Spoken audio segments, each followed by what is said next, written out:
brought to you by Nova शुद्ध घी। जब जब खाए दिल खुश हो जाए, सदियों का नोवा शुद्ध देसी घी, सपना स्वस्थ भारत का। I love घी। आप जितनी मांग कर रहे हैं फिटमेंट फैक्टर की, उस हिसाब से सैलरी का अगर एक आकलन समझने की हम कोशिश करें, कितनी हो जाएगी? क्योंकि मार्केट में बहुत सारे अनुमान फिटमेंट फैक्टर पर लगाए गए। ये कहा गया कि 8 लाख की सैलरी 51 हो जाएगी, लाख पार सैलरी हो जाएगी। ऐसे अलग अलग आकलन देखने को मिल रहे हैं अलग अलग एजेंसीज की तरफ से। आपका जो मांग है उसके मुताबिक सैलरी कितनी हो जाएगी अगर आपका फिटमेंट फैक्टर मान लिया जाए? जी देखिए निधि जी कि मैं सबसे निचले स्तर पे काम करने वाले लेवल 1 कर्मचारी की बात कर रहा हूँ, जो अगर आज नौकरी ज्वाइन करता है तो उसको 18,000 रुपये बेसिक मिलेगा। अगर हम 2.64 मल्टीप्लिकेशन फैक्टर या फिटमेंट फैक्टर से हम उसको मल्टीप्लाई करके देखते हैं तो वो 47,620 रुपये के आसपास बेसिक सैलरी उसकी बन सकती है। तो हालांकि हमारी डिमांड तो उसकी 52,000 की थी कि कम से कम 52,000 की बेसिक सैलरी से स्टार्टिंग होनी चाहिए, लेकिन 47,000 अगर 620 रुपये से शुरुआत होती है तो वो एक बेहतर मतलब जो है पे लेवल 1 हो सकता है।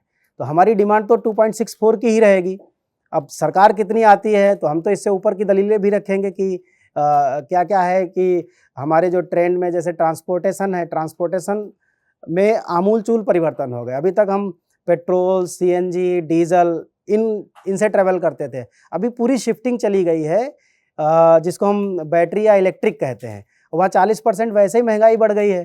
तो अगर उसको भी इंडोर्स करती है सरकार तो वो फिटमेंट फैक्टर 2.64 से भी बढ़कर के कहीं ऊपर जाएगा। लेकिन जो और मांगे हैं, जैसे कई एजेंसियों के भी दावे हैं कि 3.86 तक भी फिटमेंट फैक्टर जा सकता है, लेकिन क्या उसमें कोई सच्चाई या वो फीजिबल भी है या वो सिर्फ हवाई बात है, क्लिकबेट बात है? देखिए ये तो 3.86 या ये इसे मैं कहूँगा कि पब्लिक को सेंसिटाइज करना, सबको अच्छा अगर कुछ बोला जाए तो वो बढ़िया ही फील कराता है। तो इस बात में कोई दम है नहीं कि 3 पॉइंट समथिंग, लेकिन ये है कि 2.64 जिसकी मैं बात कर रहा हूँ ये रीजनेबल और मिनिमम जो वैलिड फिटमेंट फैक्टर हो सकता है, जिससे मुझे लगता है कि सरकार को इसमें कोई तकलीफ नहीं होनी चाहिए। वो मेरी नज़र में नहीं है, लेकिन मैं तो कहूँगा अगर सरकार देने पे आए तो 10 का फिटमेंट फैक्टर दे दे तो हमको कोई दिक्कत नहीं है, बढ़िया है। तो 3.84 हम क्यों कहें, हम तो 4.0 ही कह लें फिर उसको। इन बातों में कोई दम मुझे नज़र नहीं आती है। तो हमारा जो कैलकुलेशन है वो 2.64 मिनिमम का है। मैं अभी मैक्सिमम इसको नहीं कह रहा हूँ, मिनिमम का कह रहा हूँ।